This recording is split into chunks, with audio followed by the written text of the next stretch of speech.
What's up, guys? Sean Myers here. Welcome to the video. Today we are diving deep in our mastermind group. So about a little over 2 years ago, I started this mastermind group. And the reason I started it because in my entrepreneur journey, I have just been isolated. I struggle with just trying to do things on my own. And we're humans. We are meant to connect with people. We're meant to have that human interaction. Whether we're busy, whether we're not busy, we need to be able to connect with somebody. At least I do.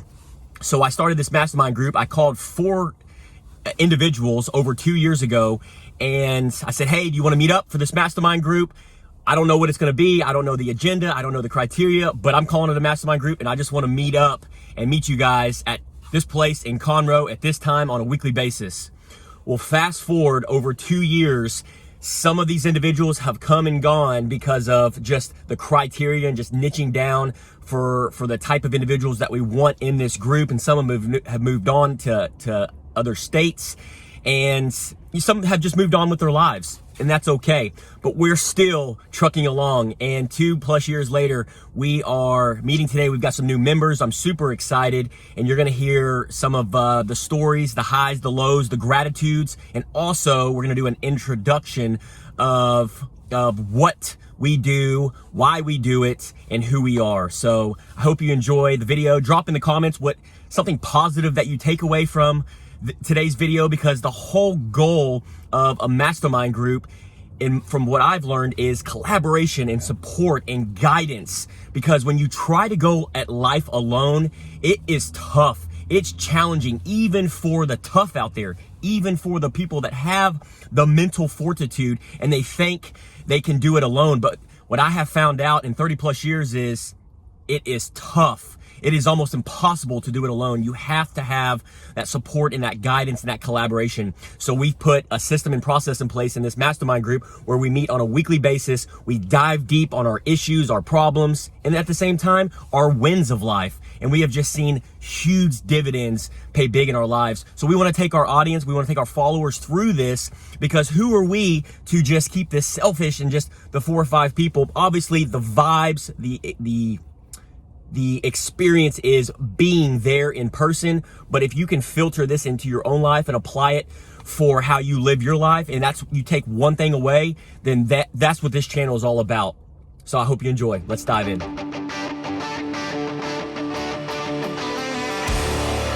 What matters is the relationships, the here and the now. This is what it is. It happened.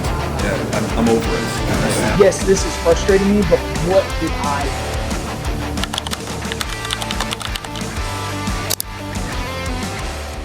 What's up, guys? Sean Myers here. I own an insurance agency here in Conroe, Texas.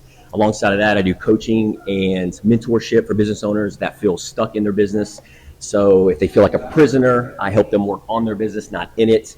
Alongside of that, I'm a host of the Level Up and Live podcast with my co-host here. And then I've been married to my wife a little over 6 years, together for 12, got 2 beautiful yellow labs, and I also compete in high rocks competitions, ultra marathons, and marathons. Thanks for being here today. That was long. We all need to redo it. I'm Cody Schneider. I own aquarium maintenance, and we install and maintain aquariums. I'm also an instructor at Carlson Gracie Houston right here in Conroe. I got 3 amazing kids. I also own Frost and Fire, which is a recovery company business where we do cold plunges and saunas.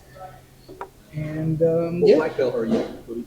black belt. What is there a level of belt? I wasn't sure. Yeah, so I've reached. I wouldn't say I've reached the pinnacle, because there's several after this, but the black belt is the mission, I would say. I wasn't sure if there was like a Dan. Like, you know, there's like different levels of. I don't know how they. Yeah. So you start as a white belt, blue belt, purple, brown, and then black. Okay, so it's black, and then is there tiers of black?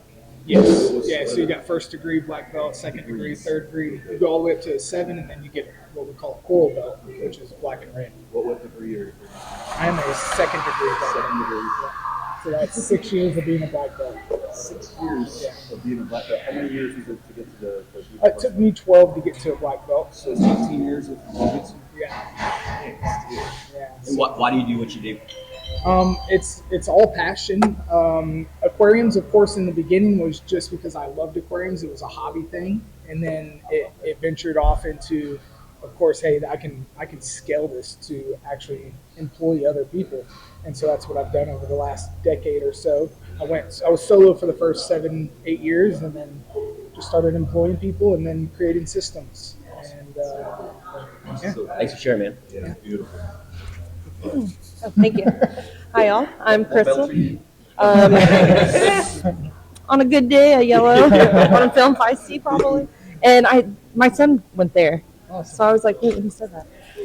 Okay, my name's Crystal Ware. I am owner and consultant for Clear Cut Roofing. It is a new business in the first year, so all the things, but it's here, local in Conroe. And I have, presence in Austin, so we can go anywhere. I came from a very corporate recruiter life, so just took those soft skills, brought it into this, and roofing gives time, freedom, all the outdoor that you need, and you're not stuck in a cubicle all day. And I do it for my kid, my son, because if it wasn't for me, he'd have nothing. So that's why I started. All right. So did I. Take us away. 5 + 2. Okay. So highs for the week is going to be that my boy Cody Snyder made it today. Welcome to the group, man. And yeah, I'm super happy that you're here. And aligned with that is my gratitude. So we had a really good call yesterday, and it was kind of one of those moments for me where it was almost in God's calling, because I had picked up the phone. I said, you know what? I told Cody, I said, man, last night I woke up in the middle of the night, 2 o'clock, and I said, the Spirit was talking to me. He's like, you need to reach out to Cody. I was like, okay, but why? And you just do. And so you listen to that inner voice. I've learned 30 plus years, you listen to the inner voice, which is called intuition. So I texted him, I said, hey man, I want to set up a phone call with you. Here's what's going on. He's like, absolutely. We talked yesterday morning at 8:30, and we just had this beautiful 30-minute conversation. Of course, we got a lot more catching up to do, but I'm just super grateful that every single time we get to talk and invest that time, energy, and effort with each other, that it just hits differently. You know what I mean? And you resonate and you relate to on a different level.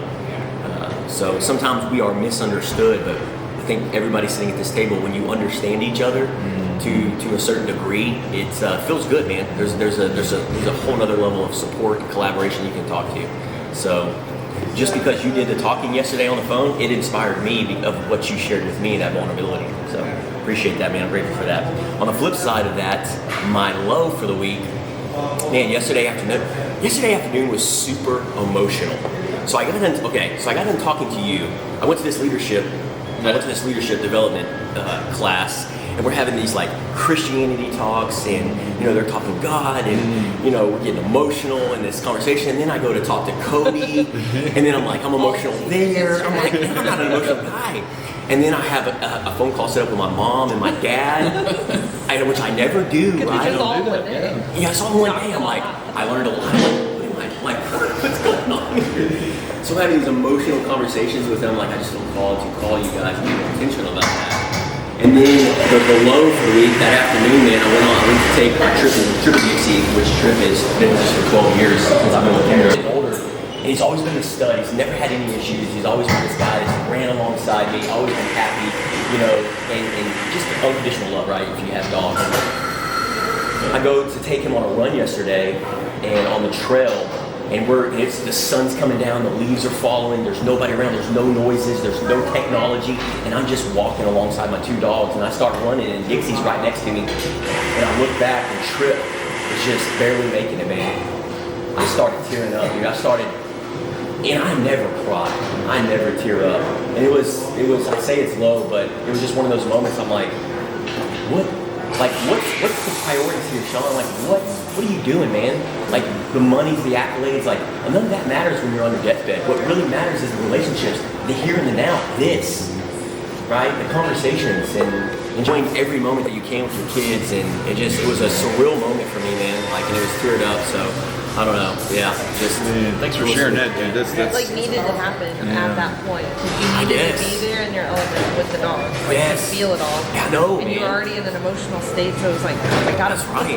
Now he can see. What is next for Trip? What, you take him to the vet, or I'm doing everything in my power to just be there for him. Though, you know, it's like the older you get, what happens, right? It's like, oh, okay, my parents are not around, or my family's not around, so you die really quickly. Yeah. And so that's what studies show, and so I just trying to figure out ways to do more of that, you know, to keep his spirits alive. And I think that's what's allowed him to last as long as he has at 12 years of age. Yeah. So, anyways, yeah.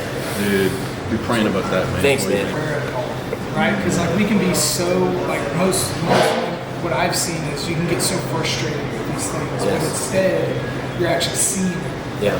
And even in the hardest times, you can give gratitude. Yes. And you can give this, hey, I have that 12 years later, right? Yes. How grateful is that? Amen, brother. Because it could have been short-lived, right? It could have been 5 years, could have been 10. Yeah.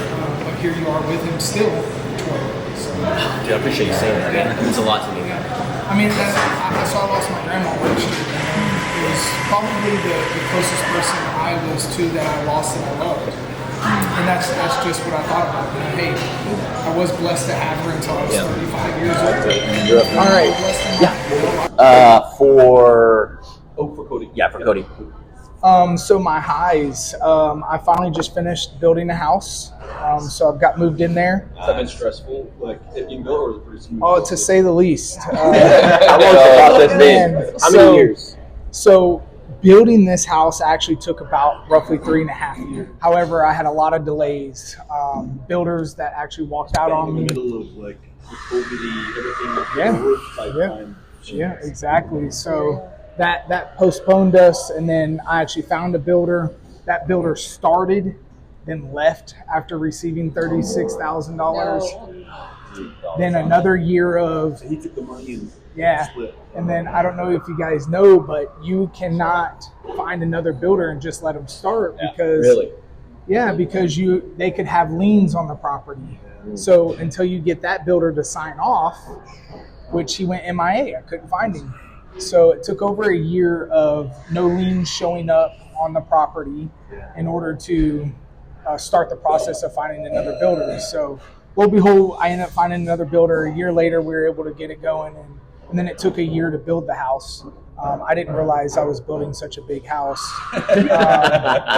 When you look at paper, you're like, this house isn't that big. But then when you actually start building it, It's a lot to it. it blew my mind. Like, I'm still in all of it, how blessed I am to have gotten to this point. But Well, the Mastermind group is growing, so we need a place maybe yeah, a place to go. Yeah. I built this room, but I don't know what. I'm telling you, man. Yeah. I already got it planned out. So, and then moving also, so I have a older house that I remodeled about 10 years ago, and then I built my shop next door. And now I've converted that all into the business now. So I feel like that's like a huge breath of fresh air. And all the systems and everything that I've created over the years, I always felt like something was hindering me. And really it was just me. It was my idea of, I have to have this first in order to implement this. And that's so far from the truth. It's just like anything else, right? Like starting to work out. Yes, it hurts the first couple of months and it feels like, and you don't see the results, but after several months and years of doing it, look at what it becomes. Same with this, like we got settled into the office space, and I had a virtual secretary for many years, and then I brought her in this past month full time. The same one you brought, she was local. And brought her in, and there was such a lack of communication between the guys and her, the clients and her. So that's The leader. Like especially this past year of my life, what I have realized when I go, hey, yes, this is frustrating me, but what did I do? Mm-hmm. And when you look back and you basically hold yourself accountable for every situation, no matter what, just like with that builder that ran out on me, I took accountability. I said, I chose to hire him. I chose to be in a rush. I chose to choose somebody that I knew in the beginning I questioned. And I didn't like dive deep into, why am I questioning this guy? And I feel like if I would have, I wouldn't have never hired him. But I was too excited, right? Let's get the house going. Let's do this. Let's do that. Any problems? Right. Exactly. And so that's what this past year has been just, where can I hold myself accountable and dive deep, because in every situation, it is your fault. Yeah. In Love that. some Yeah. way, shape, or form, it is your fault. If you don't say those words, the only alternative is victim. Yeah, exactly. But my high this week is I have an install going on right now, so that's my high. I'm excited. I'm trying to be consistent. Like I would like to have like 3 or 4 a week, but right now, as long as 1 a week is going up, then I'm hitting my goal. Putting a claim in a day, Monday through Friday, and an install each week. So if I can just keep it simple like that, then I won't get overwhelmed and put too much pressure on myself to be perfect. So that's the high. The low is material's not there yet. So Should it be? by the time you put this out, the roof will already be done. That's so right. we'll know, It's going through. we'll know if it's it's happening right now. So it should be, but it's my fault. Like, and like you were saying, like, take accountability. I do the opposite. I think everything is my fault. I will take over accountability, and then I'm like, I mean, over the years I've realized, like, no, it was that person. Like, don't take for them. But this is 100%. I jumped the gun. I rushed it. I should have just told them, let's wait for this giant check to clear, whatever. I can't be fronting millions and billions of dollars of roofs just yet. Maybe in a couple of years, but I'm only 6 months in. So, but yeah, we'll see how it turns out. I mean, it's going to go how it's going to go, but I'm not going to let, some money keep me down. So yep, it's my highs and lows, and I'm just grateful to like be here and, with like-minded people who have already gone through similar situations. Y'all have already gone through these moments where you're like, is this going to break my company? Is this going to, like, you're on the edge, but at the end of the day, deep down, like, nothing's going to stop me. Like, this is not going to stop me. And I had that mentality when I started this. So, Question: why is it not going to stop you? because I've already been stopped so many times, and God has literally been like, have you had enough yet? Have you had enough? Had enough of dating the wrong guy? Had enough of being with the wrong, like, firms, like recruiting and this and that? And it's like, have you had enough being in corporate life? Like, every time I kill myself doing something, it's like, have you had enough? But with this, starting this, it's the same thing as like when I had my son like a decade ago. It was like, I knew I couldn't fail. Like, yeah, I'm going to mess them up a little bit on the way, and I'm sure I'm going to do that with this company. But these are the two things, whatever the feel is of it, like, I can't really, like, I'm not leaving it. I'm not stopping. Like, I'm not just going to go put my kid on the side of the road and, like, drive away. I'm not going to do that with this company either. So I mean, you could. really question my morals. We don't judge here. I know, we should have an episode with that. Listen, and we don't judge. We listen, we don't judge. Yeah. That's the next T-shirt. Yes. We don't judge. Yeah.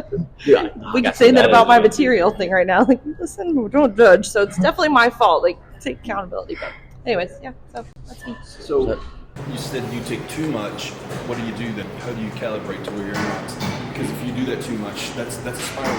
You're impacting your effectiveness by saying or doing that too much. Like, and you don't want to do too little. Take because accountability. how do you get the sweet spot? I think just naturally over the years, because I was taught to be a people pleaser, to bend over backwards for every little thing, to help everyone, and it naturally like is great for me, because I will pick up the person on the side of the road. I will help people, and I've taught my son to do that. But you have to have a boundary, because you have to have self-love and respect for yourself, because if you don't, people are going to walk all over you. You can't be a leader. You can't they're always, I see everything as like on my arm, like there's like an arrow going this way and this way. You have to have a balance. Like, I don't know, drugs or something. Like, if I take too much and party or whatever, I'm going to die. But you need it for, like, having a baby as a C-section. Like, you need that or else they're going to die. So there has to be, like, a balance for everything. Like food, eating too much or eating too little. Neither is good. Balance it. So I've learned that taking accountability, stay in between that line. I love how you said the boundaries, because that's something in the past year that I've really, especially with these guys, I used to, when things would make me feel a certain type of way, I would dwell on it, right? And then it just leads to more problems. Yeah. So now my boundary is no. Why am I feeling that way? Okay, hey, look, Austin, I need to talk to you. Hey, Rob, I need to talk to you, man. Let's Just get a solution. And man, that is part of setting the boundaries. So I know for me, I like how you brought this up for you, is where do you know where that limit is? For me, I used to be overthinking everything, right? So I would literally write down what's in my control. So good, yeah. And then I let the rest go. Yeah. This is in my control. That's good. That's it. How often do you do that? Because you're writing down. Man, I would say at least once a week. At least once a week. It depends We're on gonna what's get into happening that here in a week, minute, right? dude. Like, kind of like you yesterday, how one day can feel really overwhelmed. Hey, that's the day I'm doing it. Man, you know what? Today is the day. Write it out. You know, I'm in control of all of these things. These other half things that I'm thinking of, I have no control over them. And someone told me a saying like years and years ago, and I didn't really implement it until like little by little situations would come up. But when emotions are high, intelligence is low. I've always kept it in my head if I want to fight someone or like verbally just rip them apart because they're just totally wrong about something and they're questioning my character. And I'm like, no, because my emotions are high, my intelligence is going to be so low. And the reality is, they don't know you anyways. Well, that's EQ. That's EQ. Emotional intelligence is vastly more important in business than IQ, because, like you said, if you're emotional, you're not in control. You're not in control. Things go sideways. So yeah, that's the skill to control. And writing down, yeah, it's funny. Let's get into my deal. Very funny you said that. So yeah, how do you? To me, like yelling, as adults, as human beings, we should never be yelling. Almost never. Like, unless someone's attacking you, like Cheering somebody on. cheering somebody on. Let's go.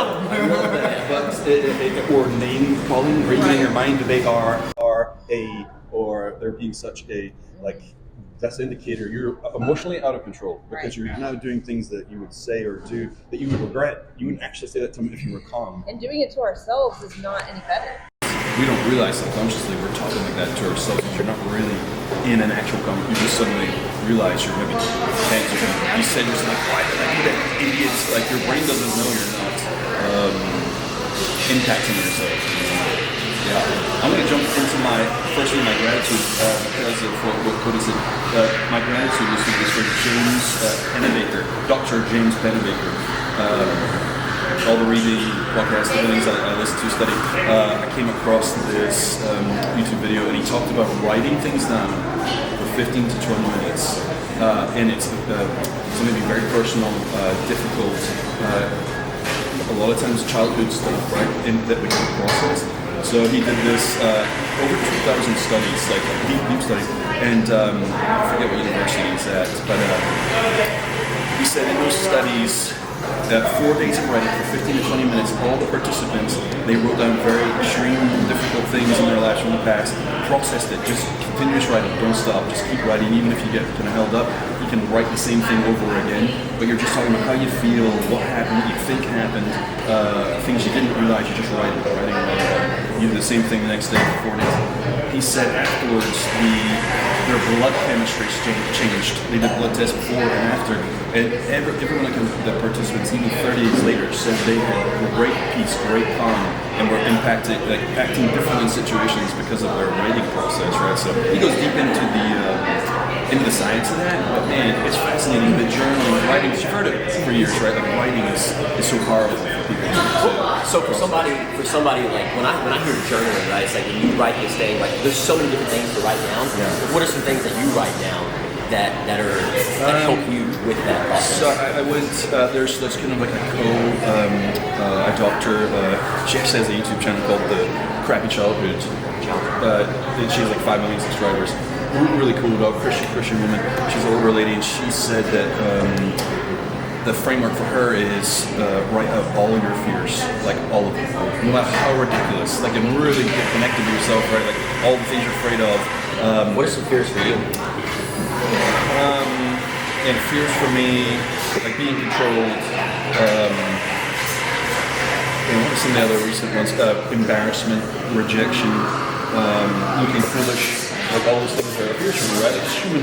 Just, they might be basic kind of emotions, but if you think about certain circumstances, like why are you avoiding this, or why did you not do that, or why did you even say that when you didn't actually? You might have wanted to say something else. Why did you do it? Because there's a reason why I might have said something else, and so I need to write that down, right? And process it, because if you don't, you're just going to keep doing it. And if it's impacting you and it's taking away your empowerment to be the best version of yourself, because you're not being your best version. Right. If you're not doing that, you're either leveling up or leveling down. And so when you write those out, and then so you write your fears out, and it could be current day, but it's really kind of even more impactful. You think about when you were younger, a lot of unprocessed scenarios when you were emotionally young. We just never revisited it. We just, oh, it is what it is. It happened. Yeah, I'm over it. That's not good. What would you tell somebody that's got ugly, horrible handwriting? When they look at their handwriting, they don't do it because they got horrible handwriting. In the mirror and It's better. I mean, just like everything else. Yeah, like, that's true. Yeah, I mean, me personally, like when I started journaling 2 years ago, I mean, my handwriting was terrible. So was my spelling. I've even gotten better at spelling. Stop smelling cosmetics. Yeah, but what I realized, right, is that at the end of the day, no one's reading it but me. Okay, my kids every now and then will be like, Dad, what are you saying here? Yeah. But at the end of the day, like just like anything else, you just do a little bit every day and you just get better at it. Right? Has your handwriting gotten better? Way better. Why hasn't mine gotten better? I'm looking at the reps. Are you I'm going like, fast? Are you going slow? I'm going super slow. conscious reps. And then Maybe. frustration, I start speed writing it. I'm like, if there's a school out there, I want to be now. I need a coach. As long as you can read it, you know, and no one Not else really, can. bro. That's the Bro, I problem. can't do it. So I can, you know what I mean? I can journal, but I'm Yeah, like, I do have Maybe to. we change the pivot. Maybe you're knew I liked you, bro. Yeah. Oh, he has like 4 disclaimers.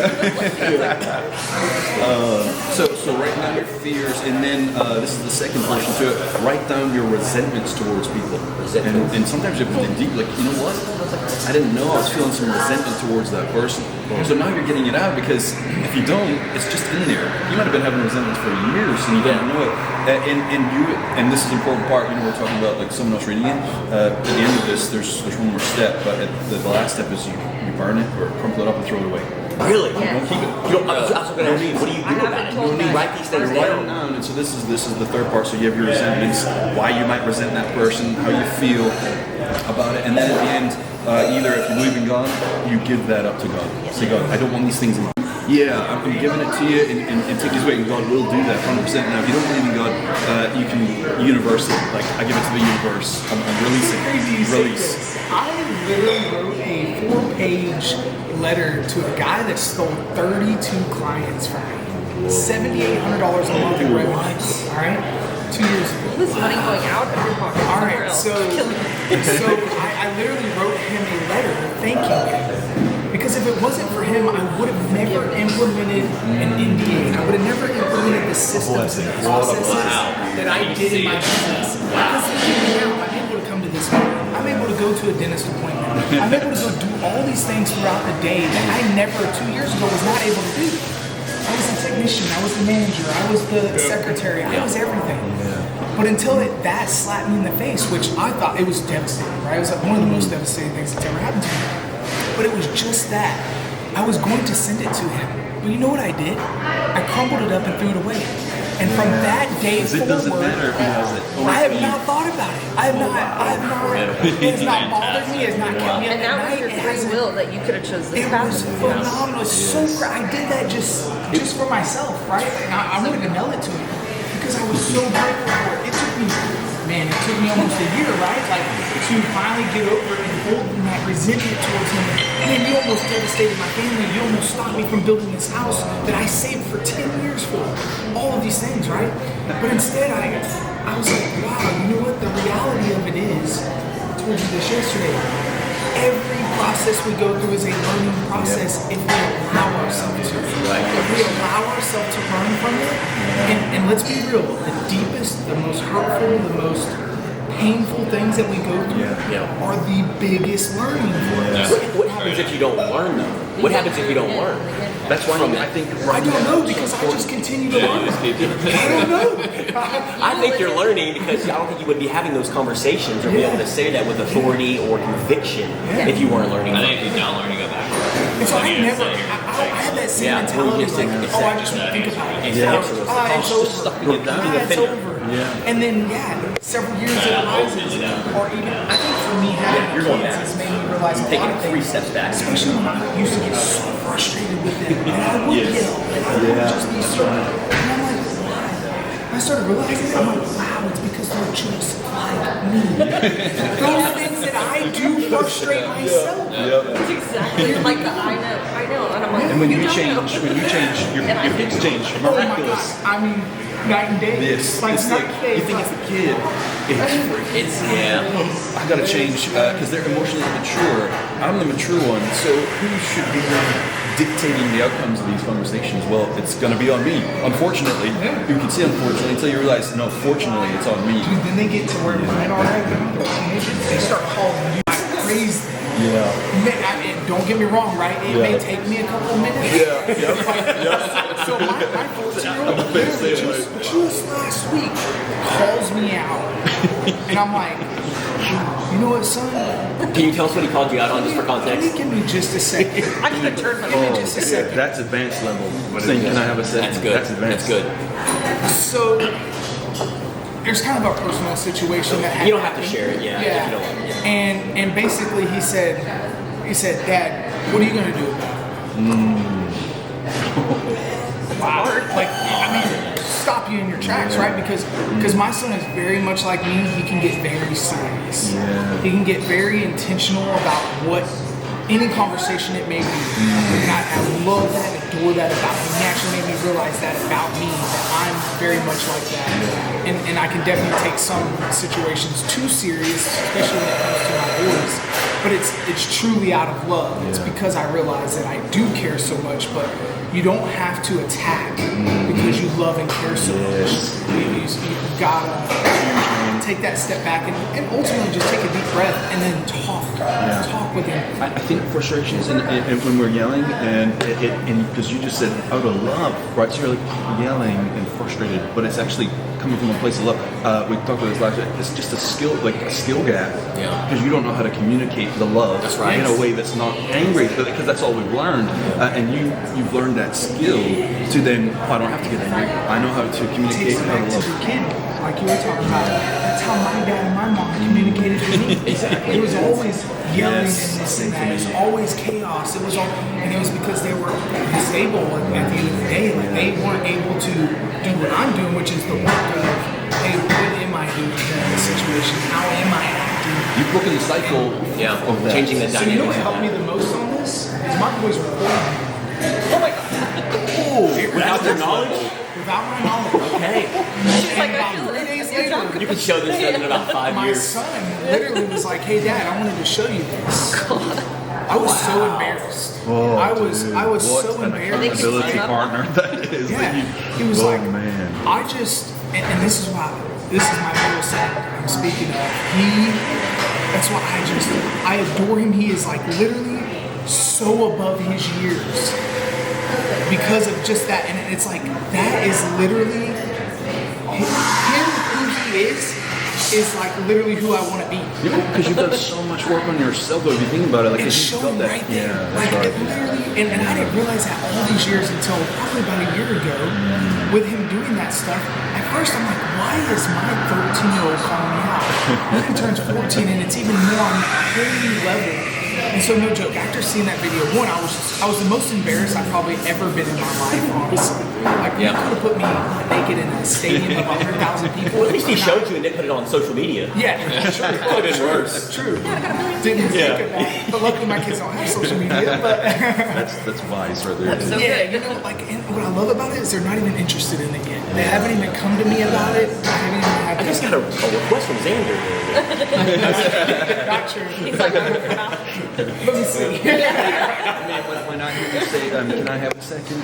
with your sons, like that, them seeing you say, "Can I have a second?" Man, that is like that might change the course of their life. Hot, not hot. Yeah. Like, oh, Dad's doing that. Let me have a second. Okay. Yeah, because they catch the embarrassing moments, but they're also catching the awesome moments that you've created too. It's like, Well, what I love is like, especially when they get super upset about something, I'll say, "Hey, you need 5? Yeah, I need 5. that. All right, cool. time out. So and now I used to have to come to them. Now they just come to me after that 5. They're like, "Hey, you want to talk?" It's like, I'll be honest right now, I don't want to talk about it. I'm like, "Okay, is there anything I can help you with? What you were frustrated so about?" good, dude. Not yet. Yeah. Okay. And then, man, later that night, so every night we pray together and we talk. And it's like, so about 7-8 years ago, I started this system, you could say. I felt I didn't have this connection with my kids. I'm like, man, it's like, go all day. And then at the end of the day, we eat dinner together. I'm like, man, I gotta fix it. I started realizing that every night I go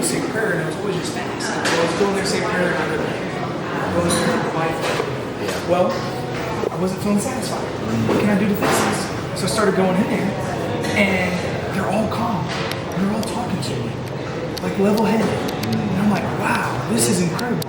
So I've been doing it. We're going on like 8 years now. Every night. And so before we moved into this house, they all slept in the same room. So it was incredible. I would go in there, and like, you know how kids are during the day. They're just bouncing off the walls, right? So I never had that calmness with them. I never had that like communication like we are right now. Like this is like the perfect example. And I started realizing they started opening up to me about school. You know when you pick them up, oh, how was your day? Good. What'd you learn today? Nothing. Do they do that too? Really? Like I remember when I would get out of school, I just had all of these things to share. And sure enough, man, I started doing that, and next thing you know, like the wife's knocking on the door. Hey, you need to come to bed. Like you get there for an hour. You escape. And that's what I realized. It was an escape for me. And I started realizing like I also did a routine where like I started waking up really early in the morning because I had no alone time. So I'm like, hey, I could actually have 2 hours of alone time in the morning. Because my life is so busy, right? Running with 6, 7 guys, running with 3 boys and a wife, like all these things, like I had no alone time. So I started waking up early. Well, then I realized, like, wait, why don't I implement this at the evening with my boys? Man, they started opening up to me about things. And then, you know, when they start going through those phases where you got to talk to them about the birds and the bees, it just came so easy for us because we had already had such great communication. If I was to continue my busyness and this and that, who knows? He would never talk to me about it, you know? And just dealt like I did as a kid, just dealt with it, or you know, laughed about it with friends, or got advice from a friend that led me to other issues. Yeah, Right? man. Did you already share your low gratitude? Low was, man, I've been working on this like a $500,000 deal. This was wild. I had a billionaire Japanese it's called Paramount, this company, coming in with his right-hand man, and I'd set up this demo in service with the CFO, CNO, supply chain director. It's taken a long time to put this whole thing together. It's a big deal because they're trying to break into the American market, and we're going to go execute on Monday. Snow or the cold. Everything shut down, all lockdown. So total bust. So I've just been processing that. Like such is life, right? Like, what could I do? But I did everything I possibly could have done, you know. So it will still happen, but it's kind of up in the air. So anytime there's uncertainty, that's always. No one is good in uncertainty, so I just need to get some certainty around that and just lock in a date. So, so in other words, that's what you've been thinking about this week. You know what? Like, how do we make this happen next week? Yeah, you know that's kind of been wildly enough my high was that everything was shut down.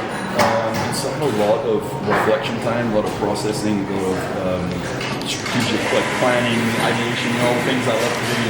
And I was able to just kind of let it go and focus on what is important out of the whole thing, which is what can I do, and what are the other things that are important to me, like my values, like just leaning on my values as opposed to the outcome of what just happened on this isolated event. You know what I mean? Like I can't let that dictate what my life is going to be like because of that. You know, as opposed to lean on the values and what's coming, the hope for the future, all the good things. You know, so so that was cool.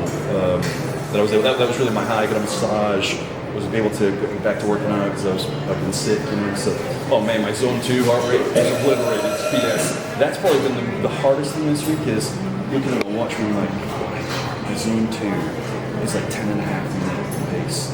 Like it's just devastating. So I'm processing. All right, patience, calmness. I will get that back down to 9 minutes here soon, and get back on track because I feel that's really going to impact the high rocks in March. There's not enough time to get that down because you have to earn it, you know. So I've had to process. Okay, what is this high rocks going to be? It's not going to be a best time. I mean, maybe it is, maybe it isn't. But I don't, knowing what I know about like my body and how my training will be, I don't see how I'll be able to beat the time I had in Dallas. So I'm going to have to use this high rocks as something else to keep me pumped up. Like if it's not going to be a better time, what's it going to be? And so I'm going to break it into segments and make those improvements, and so I can rest on, hey, I improved in these areas for my next one. So yeah, that was a. my low is almost kind of led into my highs. You know, determine your Mondays. Your body can only do its maximum amount, whatever that is, right? Maybe you can do your maximum amount plus 10%, but even with that, I don't. So here's the. I don't know what's going to happen. Currently, I'm thinking it's not. I won't be able to, but I'm going to train as hard as I possibly can to put myself in the best position for that high rock, so that maybe I'll know before or after, and I also play around with the idea of. Am I psyching myself up, or am I being very real? I was thinking the same thing. Is that the story you're telling yourself? I don't. Everything's emotional, right? Like there's no logical decisions. But I say all this so that I'm absolutely maxing out, and not. And I say all this to not sabotage myself, trying to get a better I feel like you're kind of limiting yourself. Yeah. Like you're kind of like defeating yourself before you even get there. It's I'm not. wondering what that is. It's reality, right? Like so you can't. It's physiologically impossible to improve your aerobic heart zone with force. Like it has to be volume and time, and you can't run extra miles because if you run extra miles before you're ready to, injury. It's just a straight up like. Physiological, you will get injured. What I've learned about Ewan is, and I'm not speaking for him or paraphrasing, he breaks all this down in his head, whereas like a mentality like ours is like, I'm just, and I've learned that about Ewan, and I'm like, and so for him, it works for him. What I've learned from like high achievers and like high caliber people is we all have our different, like the way our mindset is. Like my mindset's like, that's what I feel like, unstoppable, I'm gonna go make things happen. Whether it happens or not, I would rather die trying than versus tell all that stuff in my set. I love how you literally have it He down. breaks it down. Have to do your Enneagram. I'm sure you're an 8. She just did it. She's an 8, and Sean's an 8. And that mentality, you guys are like maximum. Well, he's a 7. But with a wing 8. So right, 7 and 8 bleed together, right? And so actually with 8s they bleed to 7 and they bleed into 9 There as was well. 3 that I told you that I thought I could be, and they were totally different. But Fascinating. And we have elements of all of them, but that's what your core desire and core fears are. the older I've That's gotten, what- the more I've become that 8. Because, like I said, people pleaser, you can be a different number because your answers are going to be different. But the more you just don't care, I feel like I'm going to do what I want to do anyway. Then I think it can lead you to different. with Hold on. 8s. Oh, go ahead. I kind of like what you just said. So what do you mean by you don't care? I don't care anymore what people tell me or not to do, or I've just been told, like a whole life of, I'm really gonna be mine, like, oh, I'm just a housewife, this and that, and I'm like, I'm gonna be there. Like, Just fuel to the fire. very, I've had a lot of fire. I've just like toned it down, like in my mouth, because I used to be like fire, like now I'm like, Watch me. What Here's my I've action. seen a lot of people that say they don't care, really they care. I care about my kid, and I care about my kid, but like, But she I leverages it though. Yeah, yeah. I don't like care it. Like, that's why anymore about like everybody gets to be like, oh, you're not gonna have a law because the closest people to me have been the ones that have told me the most. Like, you're not gonna make it, you can't. And I'm like, Isn't that funny how that works? It's really yeah. hard. Sounds like you need to. And it's I always, cut them all out. Yeah. every time they First speak and say things like that, it's nothing to do with you. It's No, and it took me about what their 35 limitations years are. to learn that. And they're petrified that if you go there, it's going to expose them because then they're going to feel like, well, where's my excuse to Because not their also control do is to that? control me. But once I stopped, like cutting, once I cut the cords and didn't let all these people treat me like a puppet, I saw them one by one act out. Crazy. That's the only word I can say, thing to say. And it made me so much more grounded and calm to be like, this is not me. But I'm still gonna keep doing what I want to do because I don't care. Well, if like, you have a clear vision on where you're going, so it doesn't matter what anybody else. yeah. And I will share this though. See, that's a lot of ego and pride talking, right? And so this is what I've learned. It's like you can drive that, but what happens is you become the bulldozer, and if you don't manage that, and so what I've learned over time is like, dude, I have to give it to the man above. Oh yeah. Like at the end of the day, because a lot of times, like what that will do is that's fuel for our fire, and that's leverage, and that'll get you to where you want to go. Trust me, it will. But you better make sure that you're reflecting and you're self-aware on who's really in control. And That's the only way I've gotten. Yeah, start writing. Start writing. Well, I get up at Slow you 4:30 down. every day, Slow you and I down. read. So I get up at 4:30, I read my Bible, I have a like there's so many thoughts, and it really breaks down. Just reading every day. So I started this process, and the only thing is, I don't like writing stuff. And you want to know why? Because when I was younger, anytime my mom found a note or whatever, she would totally hold it against me. So now I have such an issue with writing anything. I will put notes on my phone because it's with me. Oh yeah.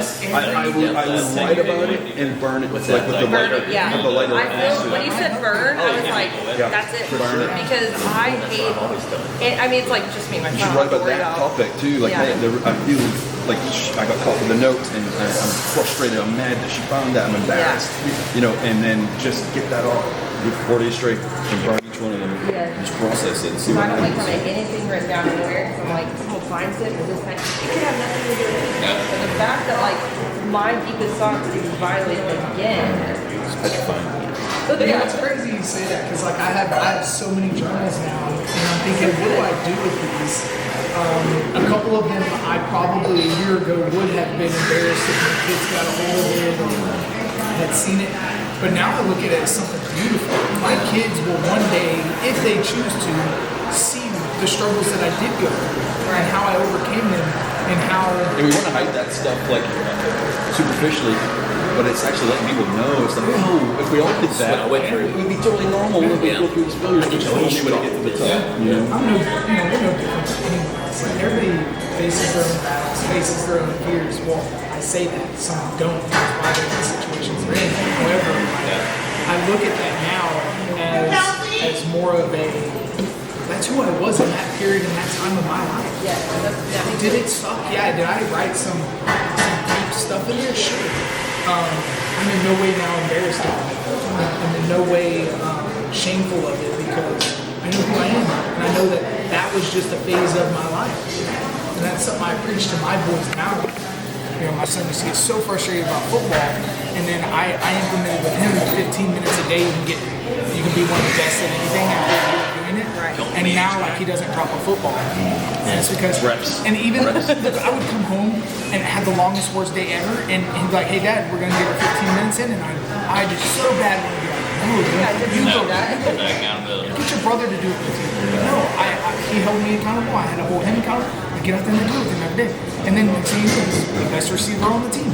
It's weird because that's the only person I am 100% vulnerable is my son. Like we are like, we could just be completely honest. Maybe because just me and him, so it's super easy. And we've always been that way. But like, and when you step outside of my bubble, my home is my bubble. It's like, and my dog, she's fine. But like, you step outside of it, it's like, you know. But yeah, This is awesome, guys. Right here. yeah. Well, it's 9 o'clock. Time for a picture. Appreciate everybody being here today. And just being super transparent. Which means that the book is probably eliminated. Yeah.